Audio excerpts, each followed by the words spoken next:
नगाड़ों की गूंज शादी में तो आपने जरूर बजते देखी होगी, लेकिन यूपी के कानपुर से एक ऐसा अनोखा वीडियो सामने आया है। तलाक के बाद ढोल नगाड़ों के साथ अपनी बेटी को वापसी घर लाया एक पिता। क्यों?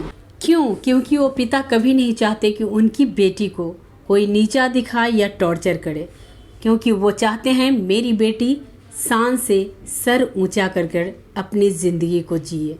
चलिए जानते हैं इस कहानी के जरिए आखिर ऐसा क्या हुआ कि एक पिता को अपनी बेटी को तलाक दिलवाकर अपने ही घर फिर से वापस लाना। ये कहानी कानपुर की है। एक महिला ने बच्ची को जन्म दिया, जिसके बाद ससुराल पक्ष के लोग लगातार महिला को ताने दे रहे थे कि बेटा चाहिए और उससे परिवार के सभी लोग दूरियां बना ली। कानपुर का यह मामला अब हर तरफ चर्चा का विषय बना हुआ है। शहर के निराला नगर में रहने वाले अनिल सविता बीएसएस में काम करते थे, पर अब रिटायर हो चुके हैं। उन्होंने अपनी इकलौती बेटी उर्वी का विवाह शहर के चकेरी विमान नगर में 31 जनवरी 2016 को आशीष रंजन से बड़े ही धूमधाम से किया था। उर्वी के पिता ने बेटी को पढ़ा लिखा कर एक काबिल इंजीनियर बनाया, जो कि दिल्ली के पालम एयरपोर्ट में काम करती है, और उसका पति आशीष भी इंजीनियर है और वो भी दिल्ली में ही जॉब करता है। उर्वी के परिजनों के अनुसार शादी के बाद से ही दोनों दिल्ली में रहने लगे थे। आरोप है कि शादी के बाद से ससुराल वाले लगातार दहेज की मांग करने लगे और बेटी को रंग रूप को लेकर भी ताने शुरू कर दिए।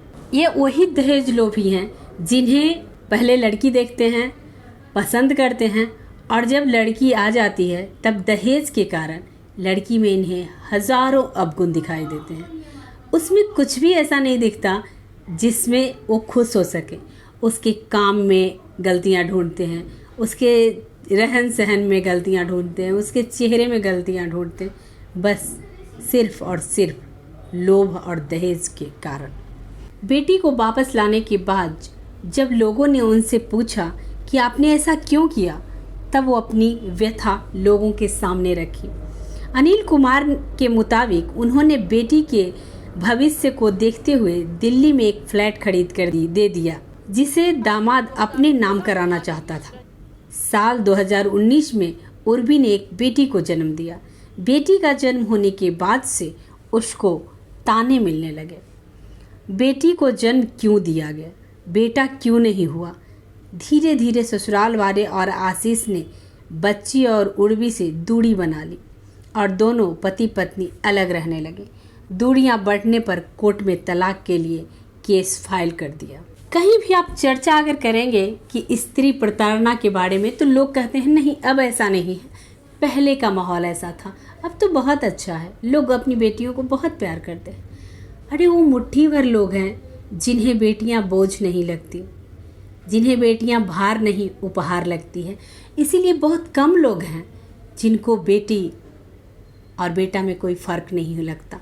आज भी बहुत लोग ऐसे हैं जो बेटी के जन्म पर शोक मनाते हैं। उसी में से एक आशीष भी ऐसा पिता था जिसे बेटी होने के बाद अपनी पत्नी को ही छोड़ दिया।